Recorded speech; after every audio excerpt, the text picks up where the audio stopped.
Wellness in 2021 is a great topic because we're approaching the end of the year. And I think this is the time when we can reflect on what happened this past year, and we can plan ahead and maybe plan better and wiser to enhance our wellness.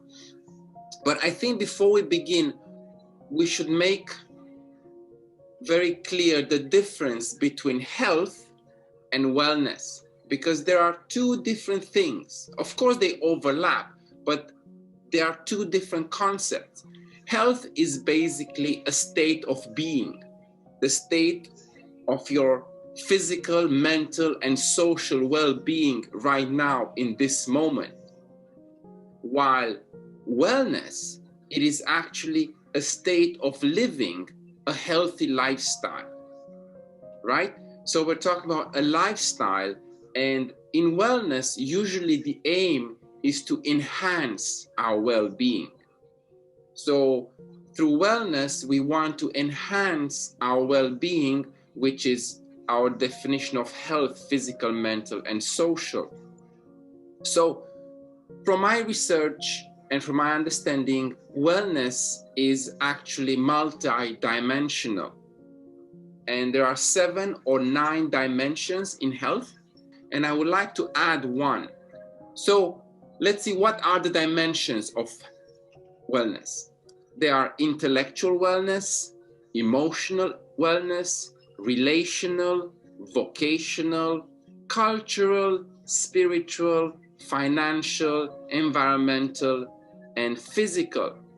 And to these 9 dimensions, I would like to add one more, and maybe we can discuss it at the end: technological wellness. I think it has become very, very important, especially for 2021. We should first be aware of where we are in the present situation with regards to any or all, or maybe some dimensions, some factors of wellness. And I think ideally we will look at all dimensions, but maybe we can spot one particular dimension that will make a greater impact in our lives in 2021, so that maybe one dimension can improve our life increasingly more, and then maybe we can focus on the other parts of what wellness means.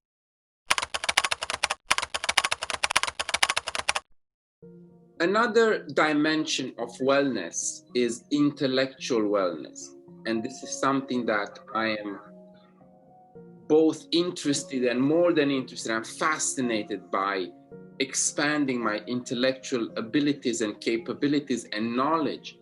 And I think that if it's not our goal yet, I hope people in 2021 will strive to learn more, will strive to learn both practical and intellectual things. There are so many opportunities these days to study online from universities, from top universities in the world, from small courses, inexpensive, free courses, tutorials online. And I think we should strive to learn something new every week, every day if possible, maybe in our own field.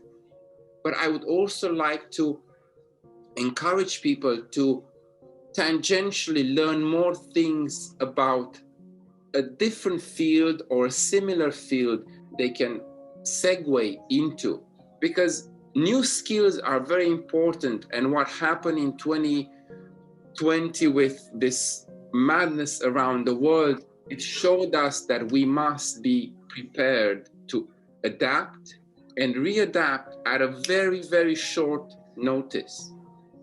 And many statistics show that students who are now in primary school will do jobs, 60% of the jobs that they will do have not yet been invented. Can you imagine? The jobs that a grade 4 student will do in 18, 20 years' time has not yet been invented. And even when we think about it, A few years ago, we did not have social media marketing manager. I'm pretty sure that right now there is a Zoom organizer, someone who sits behind and organizes all the interviews coming in. So these are new skills that people have to learn. So I think that intellectual wellness is very important for the coming future, and that online learning will be able to provide us with all the resources.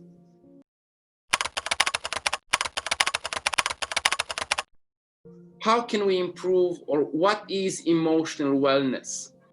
I think emotional wellness in 2021 should include our ability to master our emotions.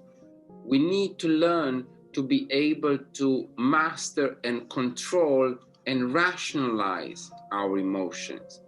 I think it's a very healthy habit, maybe at the end of the day, to sit down in silence, maybe in bed or in a chair, before we turn on the TV or Netflix, and audit our emotions. How did I feel today? And also ask ourselves, why did I feel that way? So let's say I was angry today. Why was I angry, and what caused that anger? Because obviously anger is a negative emotion and we should try to avoid it as much as possible. Obviously not in cases of force majeure when your life is in danger. So I think if we audit our emotions throughout the day that has passed, I felt angry, why? I felt sad, why? I felt happy, why? We learn maybe to avoid the things that made us sad or improve them, and to engage more in the events or in the people that brought us happiness, brought a smile on our face. And I don't think we can ever eliminate conflict from our lives. There will always be conflict. But it is very important to be able to maintain our cool and be able to have a rational discussion with whoever we are having an argument. So I think learning how to master our emotions by first thinking about our processes, our daily life, and then trying to, enhance more the events that brought us happiness.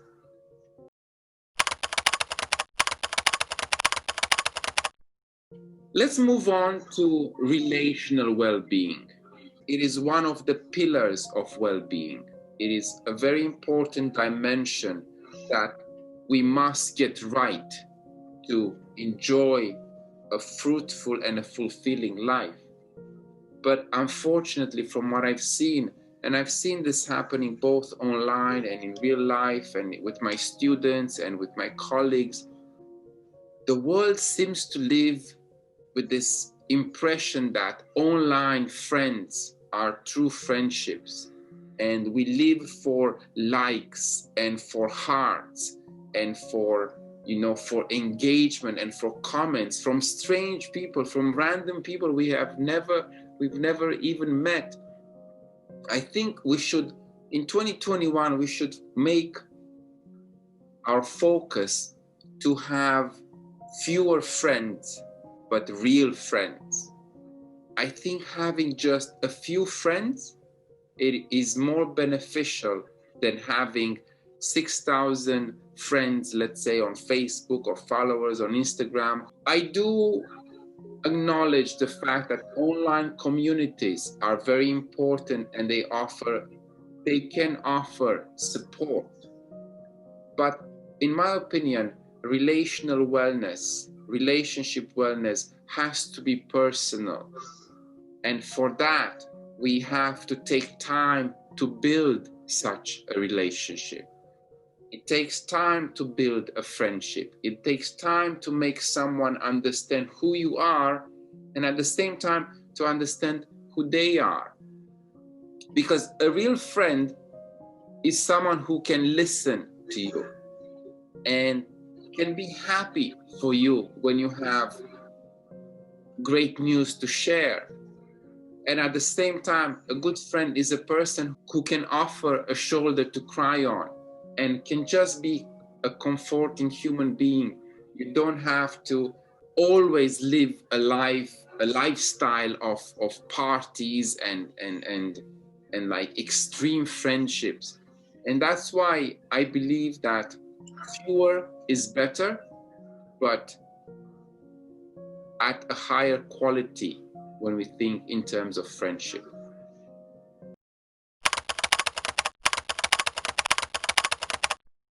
The way I see vocational wellness involves our ability to engage in a skill.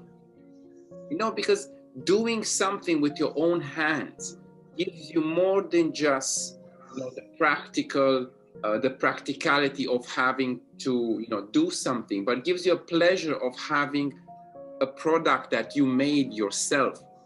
And I think it's important that we discuss intellectual wellness, which gives us theoretical knowledge about our field of, you know, study or our field of research or our job. But it's important to also have practical knowledge, to be able to do things. And this became a big focus for me in 2020. This year, I really improved my vocational skills because I moved from Thailand to China a few years ago, actually 2 years ago, almost 3 years ago.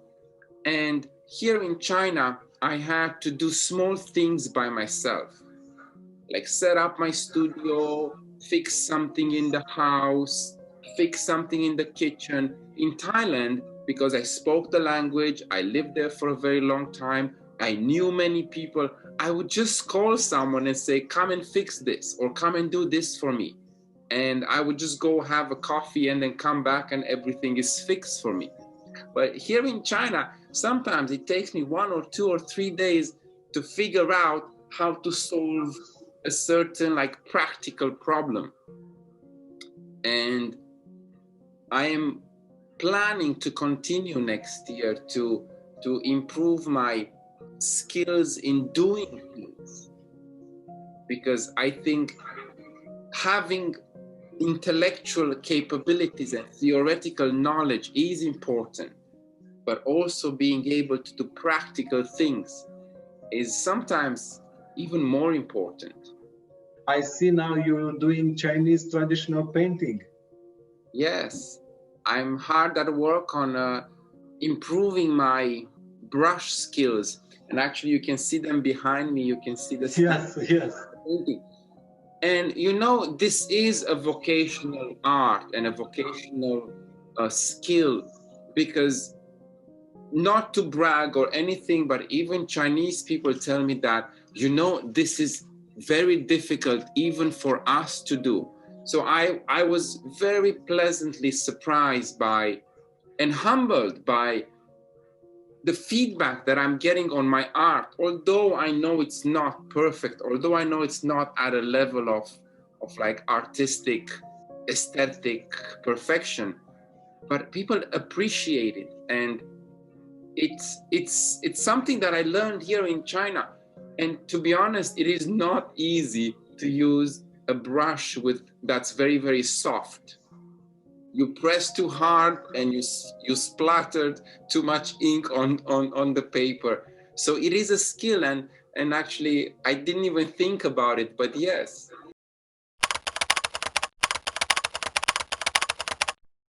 This might be different from person to person, from location to location, but cultural wellness is also an important dimension that we should at least consider in the future, because the world has become very, very interconnected. And now we are we are bombarded with so many new ideas and so many new concepts. I mean, just look at the two of us here. You were born in Romania and you live in Montreal, Canada, and you teach Tai Chi and you're an expert in Thai massage. That is just like, like 3 different cultures connected in one person. I have lived abroad. I have lived in Thailand for so long. Now I moved to China, where I started a new journey. And I think it's important for us, if we want to enjoy cultural wellness, we must accept diversity. And we have to understand that there is a lot for us to learn from other cultures and from other people. And there is a very interesting book called 12 Rules for Life by Jordan Peterson. And one of the rules in his book is listen to someone as if you have something to learn from him. So when you are having a conversation with anyone around us, we should not assume that we are, the possessors of all knowledge, and that my culture, my Western culture is better than your culture because we are, let's say, financially better off than you. And being open to new experiences, I think it's something that will enhance our cultural well-being. For example, when I moved to China, I was very interested in calligraphy, and I practiced calligraphy. And from calligraphy, I discovered that many of the skills in holding the brush in calligraphy transferred to Chinese ink painting. And now I'm fascinated with ink painting. And I think this brings me closer to understanding the country I'm in, the people I work with.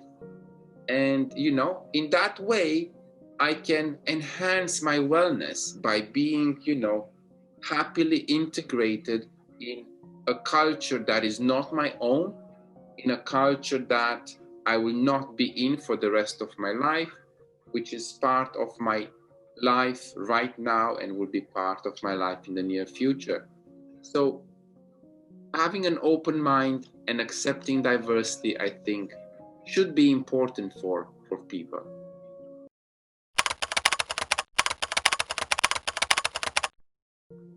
In my opinion, to reach spiritual wellness, I think we must dedicate time. We must dedicate quiet time, reflection time, to understand ourselves, to understand our concept of what spirituality means, to understand how we can connect to a higher self, to a higher being. But we cannot do that by just, living our daily life the way we do it, and hopefully something will happen and something magical will happen and we will reach enlightenment and become very spiritual. I think, again, it has to be pursued. It has to be a conscious effort to reach a spiritual self and spiritual wellness. And I believe that quieting down, withdrawing ourselves from the madness of the society around us is a good way to start. And even if we try to be quiet and to quiet our mind for a minute, 2 minutes, 3 minutes at any time of the day, people who try will realize that it's very difficult not to think about the worldly things that we have to do on a daily basis. So I actually think that allocating a time for us to say, like, okay, I'm gonna be in my chair and just, relax and maybe breathe in, breathe out, and try to see what's more to it than just my physical self. And also, enlightenment, spirituality doesn't just happen. We must find it. And I think through reading some books or the life of some spiritual leaders, or your religious book, or engaging in a more spiritual activity that involves breathing and control of movement and control of yourself, like Tai Chi, I think we can come closer to reaching spiritual wellness. And who knows, after many years of practice, we might be able to reach a level of understand. I don't want to use the word enlightenment because maybe it has a very deep and very, very strong meaning, but maybe through constant spiritual practice, we might be able to reach a level of understanding of ourselves and also of interior peace with ourselves, with our world around us, with our family, with, you know, a superior being, with a God or whoever or whatever we feel spiritually attracted to.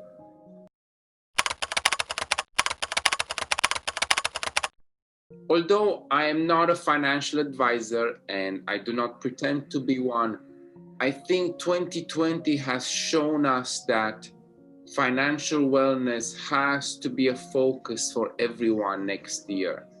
There have been many tragedies this year where people lost their jobs and had to rely on their savings and had to, you know, live on a tight budget.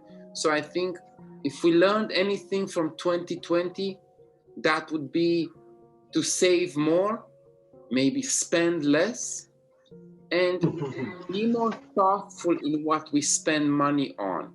I think we should spend money on things that enhance our well-being, that, you know, move our life forward, make it easier or make it more, you know, fuller, make it more rewarded than just spending mindlessly on things that are fashionable or just to, you know, to show off or to brag.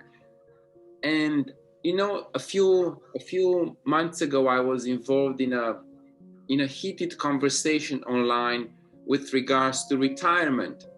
I made a comment how I'm 10 years into my retirement plan and I have 20 more years to work until I reach my retirement age and my retirement plan matures.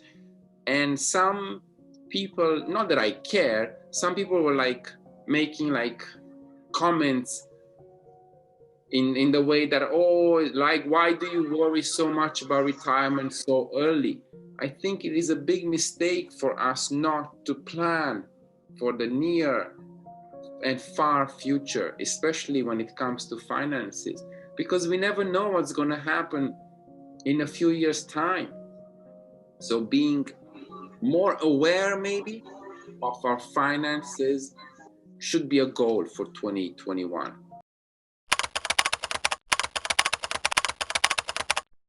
With this current situation with the pandemic, we have seen an exodus from the big cities into smaller cities. And environmental wellness, to me, was very important when we moved to China. Initially, the school where we are employed at offered us a two-year contract. And we politely said that we would like to sign only a one-year contract with the school because we heard so many negative things about the environment of Beijing. And we were shocked to find out that when we actually arrived in Beijing and we lived in Beijing, in a year's time, we had just a very few very bad days of pollution, but mostly throughout the year, we had a very, very good, you know, non-polluted environment. And I am a big fan of big cities. I lived in Bangkok for 15 years, and Bangkok is just madness. You know Bangkok, it's crowded, it's hot, there's noise pollution, there's air pollution, there's human pollution, and it's such a harsh, I believe, environment to live in. And when we moved to Beijing, we realized that life in Beijing was, compared to Bangkok, was much more environmentally friendly than what we were used to in Southeast Asia.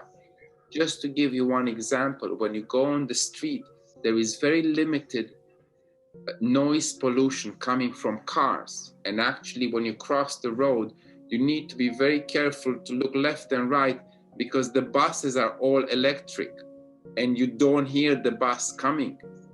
So I believe choosing our environment, if we live in a big city, we need to be aware that these stressors, pollution is a stressor. Noise pollution is a stressor. Human pollution, many people in the underground is a stressor. And how will this affect our well-being? It is important to analyze when we make the decision to stay in a big city, to move away from a big city, to move to a big city. So there are many benefits and many, downsides of living in a big city, but at the same time, there are so many opportunities which we cannot ignore, right? So I think I will remain for the rest of my working life a big fan of big cities. And I have to say that apart from the cold, Beijing is a lovely place to be in.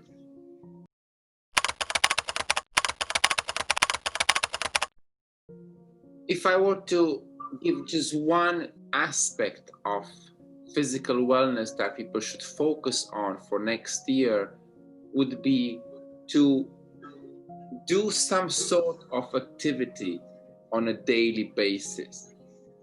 I know there is a trend, go to the gym 3 times a week, do at least 20 minutes of cardio every 3 days.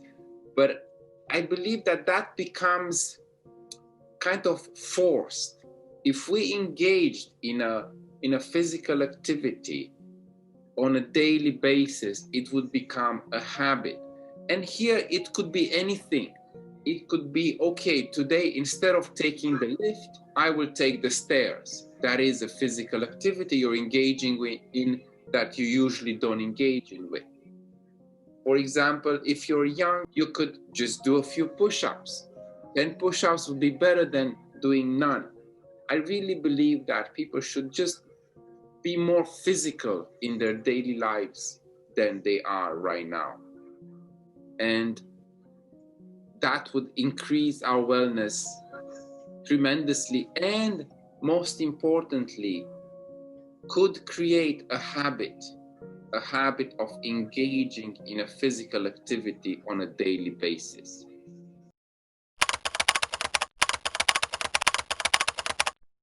To these traditional dimensions of well-being, I would like to add a 10th one, which is technological well-being. I think it has become like a trend to demonize technology and to believe that technology is somehow right now working against us. We have to be very clear about the fact that actually technology is improving our life, is enhancing our life. What is maybe damaging is overuse of certain functions of a feature of technology. But in general, technological well-being, I think, works in our benefit. The simple fact that, let's say, through technology, we are right now connected with each other. We are learning from each other. As we said, our ability to go online and learn, our ability to join a community and receive, help from far away is all possible through technology, especially in this day and age when instant communication has become, the norm. So recent studies have shown that actually our use of smartphone technology has reduced daily stress, as opposed to what we see, which is very common and very fashionable on the internet, to go on digital detox. Actually, what causes the stress is our perception that we are using technology too much, and that's bad because everyone says it's bad. Recent research, and we can share the link in the description, shows that actually technology reduces stress. For example, tonight it was very cold. We didn't want to go outside to buy some food because we needed some ingredients. So we ordered the food on our phone. That has helped. That has improved our lifestyle today because we were very cold and we didn't want to go outside. So we should not demonize technology. We should use technology for our benefit, but at the same time, we should be aware that overuse of some features that technology provides can become detrimental.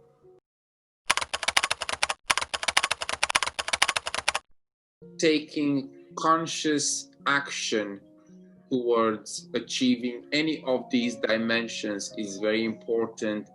Rationalizing why you're doing it, giving it time, setting aside time, realizing that some things will take longer than others to achieve, and realizing that we all have our strengths, and people should not feel, disappointed that, oh, there are so many dimensions I need to work on.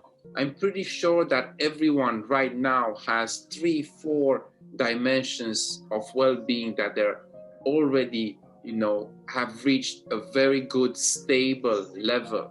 So from here, we can build on and then improve our other dimensions of well-being, which we can, take further and make sure that we live a good, constant life.